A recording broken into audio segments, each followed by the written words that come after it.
ሰላም ጤና ይስጥልኝ የተወደዳችሁና የተከበራችሁ የአደይ ስታር ቤተሰቦች እንዴት አላችሁ? በያላችሁበት የዓለም ጫፍ ሰላም፣ ፍቅር፣ ጤና እየተመኘው ሰራዊት ፍቅሬ ሰሞኑ በአዶናይ ጉዳይ ሲባል የነበረውን ለማጥራት በእግረኛው ሚዲያ ቀርቦ ካለው የተወሰነ ቀጥዬ ቪዲዮ አቀርብላችኋለሁ።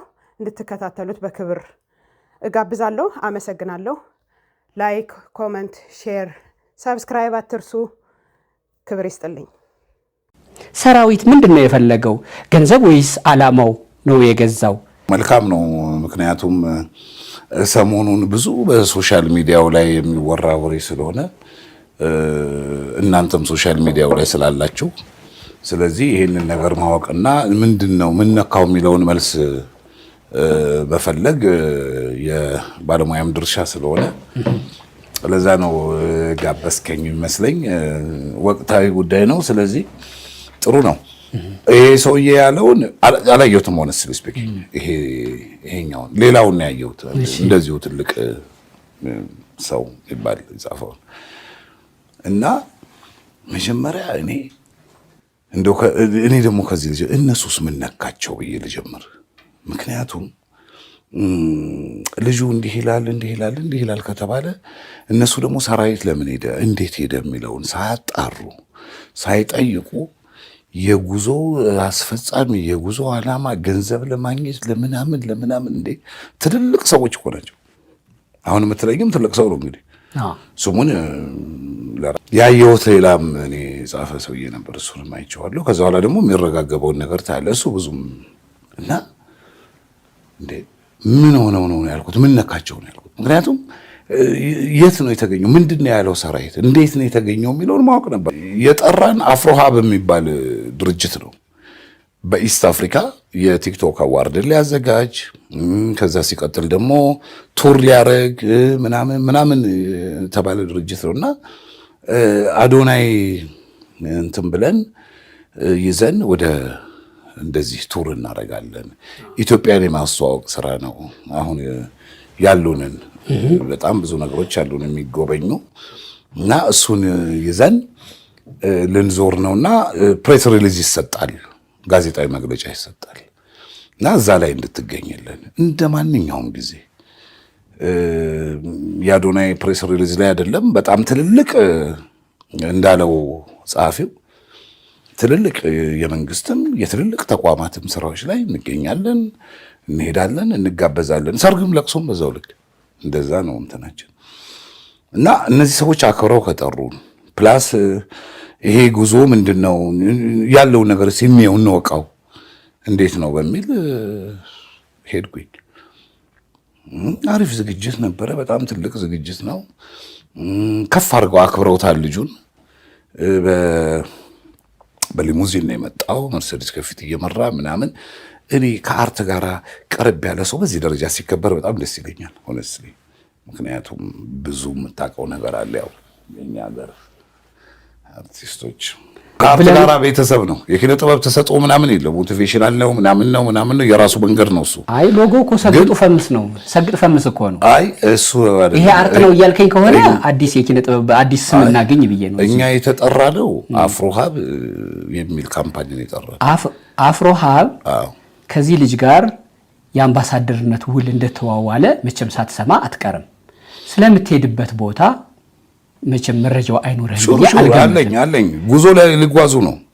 ግን ርዕሱ ይሄ አሁን የምትለው እኔ አንተ በለው እኔ ያልለው፣ ምክንያቱም ቃሉ እያልን ብንጠራው ይሻለኛል። ምክንያቱም እኔም ብዙ እንትን ስላልሆንኩ እሱ ላይ እና ሄድን። ልጁ በጣም ፌመስ ነው።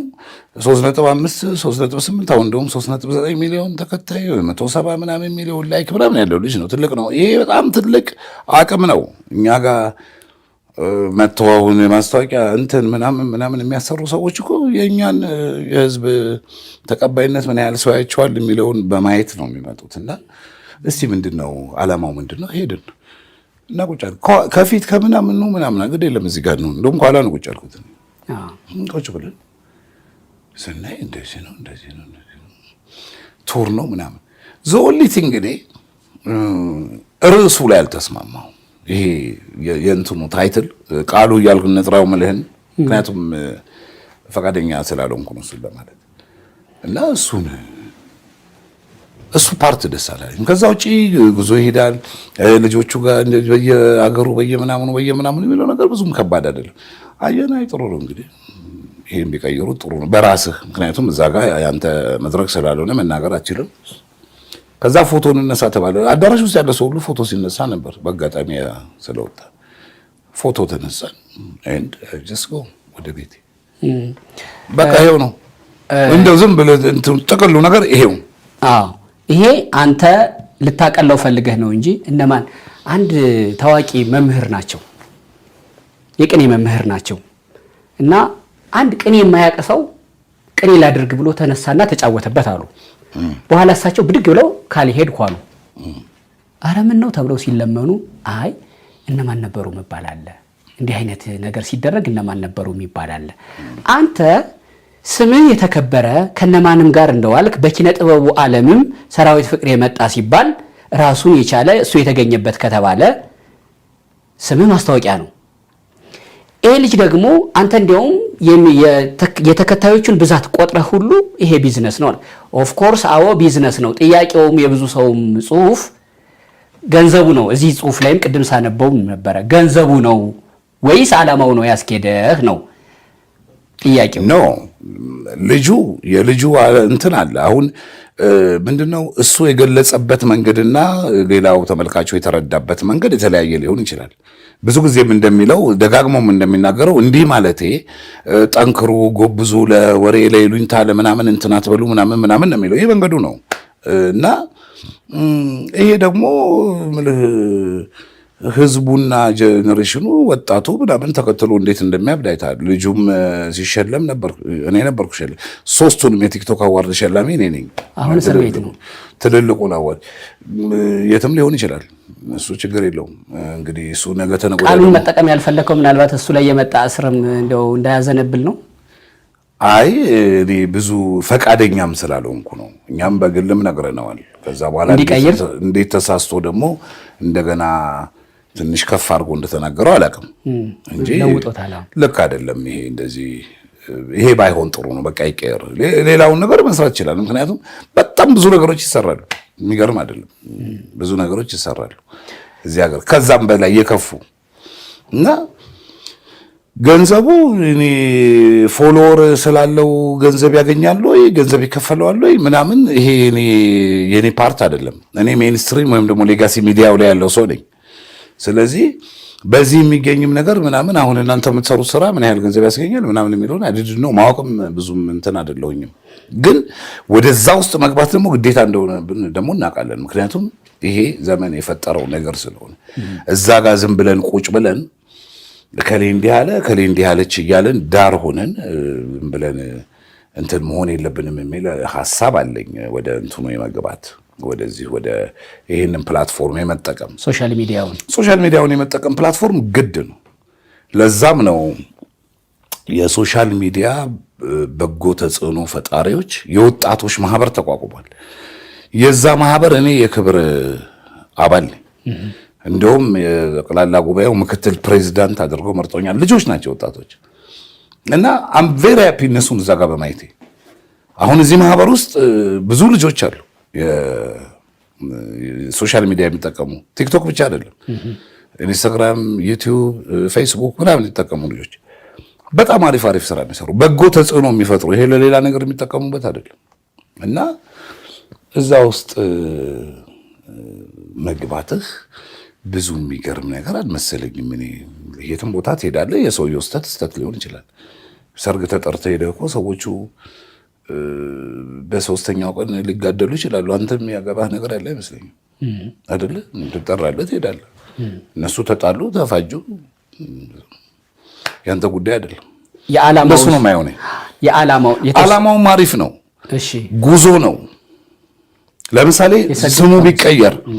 ስሙ ቢቀየርና ወደ ኢትዮጵያ ጉዞ አዶናይን ይዞ ቢለው ጥሩ ነው ለኔ ደስ ይለኛል። እንደሱ አይነት ስም አወጣጥ ላይ የሚያማክረን ምን እነግረዋለን፣ ችግር የለብን። እና እሱ እንደ ብራንድ ስለተጠቀመበት ያንን የሚለውን ቃል እንደ ብራንድ ስለተጠቀመበት በቃ ብራንዱን ተከትለን እንሩጥ ነው የተባለው። ይሄ ትክክል አይደለም። እዛው ነገርካቸው እንደዛ ሰው አንድ ነገር አልነገርኳቸውም። ሰርሽ አይመለከተኝም ለማቋረጥ ተጋብዘሃል እኮ ኖ እኔ በቃ ተጋብዣለሁ። አንተ ትውልድን የመቅረጽ አይደለም ትውልድ አንተ ሰራዊት ፍቅሬ ምን አለ ተብለህ የምትጠየቅ ሰው ነህ። ለዛም ነው እኮ እየተንጫጫን ያለ ሚዲያ ላይ አይደለም የነገርኩህ እየተንጫጫን ያለ ነው። አንዱም ጥያቄ መንጫጫታችሁ ጥሩ ነው። መገኘትህ ጥሩ ነው። መንጫጫት መገኘትህ እንዲህ አይነቱን ጋጥ የወጣ እንዲህ አይነቱን መስመር የሳተን ህጋዊ ለማድረግ ያለመ ነው። በዚህ ውስጥ የሚገኘውን ብቻ ያሰበ ነው። አንድ በዚህ በኩል አለ። የተገኘሁት ግን ሳትሄድ ላርም ነው። እሺ ብዙ ሳትሄድ እዛ ቦታ ላይ የነበረው ድባብ ይሄንን እንትን የሚያደርግ አይደለም። ምንድነው የሚጋብዝ አይደለም ለኔ። ከዛ በኋላ ግን ይሄ ካለቀ በኋላ ግን ካዘጋጆቹም ጋር ከምኖቹም ጋር ተነጋግረናል። ይሄ ነገር ቀየር ርዕሱን የማስቀየርም እንትን ስልጣን የለንም። አይ እንደው ባይሆን ጥሩ ነው። ከሌሎችም ሰዎች ጋር ተነጋገርን። ደወሉ እንደዚህ ሳርሽ እንደዚህ አይተን ምናምን አረ ቢነገረው ምናምን አሉ። ስማቸውን እዚህ መጥራት የማያስፈልግ እና ተነገረው፣ ቀየረ። እንደገና ደግሞ ለምን እንደቀየረው ደግሞ በማይታወቅ ሁኔታ ድጋሚ ደግሞ እንደገና ወደዚህ መስመር መጣና ተፈጠረና ልጁም በጣም ፌመስ ስለሆነ በጣም ከፍተኛ ደረጃ ላይ ስለደረሰ ምናልባትም በዚህ ፕላትፎርም አይደል ነው እንግዲህ ፈርስት ይሆናል ፈርስት አላቅም የሌላው ኮርስ በኢትዮጵያ እንደዛ ስለሆነ ነገሩ ተጫጫሰ እንጂ ከዚህ በላይ ብዙ ሲሉ የሚውሉ አሉ። እናያቸዋለን እኮ አስደናቂ ነገር፣ በጣም አስገራሚ። የሰው ልጅ እንዴት እንዲህ ሊናገር ይችላል የምትለው ነገሮች ይናገራሉ እኮ እና በተለይ ወጣቶቹ ደግሞ ሲሆኑ ይሄ ነገር ወዴትም እንደማያደርሳቸው ወዴትም እንደማያስኬዳቸው ለመምከር አጠገባቸው መሆን አለበት። እዛ ውስጥ መግባት አለ። ባለዛ እንደ አንድ ዘመንና እድሜውን እንደጨረሰ እንትን ቁጭ ብለህ በእኛ ጊዜ ቀረ እንትን አላምንም ነው የሚመስለው። እኔ ነገም ተነገ ወዲያም አይደለም ይሄን ከወጣቱ ጋር አብረህ ተሰለፈ በምትችለው መንገድ እንደዚህ አይነት እምነት ስላለኝ ነው። አትማሩ ምናምን የሚለው ነገር ሆነስሊ አልደግፍም፣ ልደግፍም አልችልም። ይሄንን መጠየቅም አልነበረብህም። ስርዓት አንተን እኮ የሚፈልግህ እኮ በመንግስት ስርዓት እኮ ለምሳሌ ከባድ የሚሆነው ከአንደኛው ከኤክስ የፖለቲካ ፓርቲ ወደ ዋይ ከዋይ ወደ ዜድ እንደሱም የሚሆኑ አሉ፣ እያየናቸው ነው።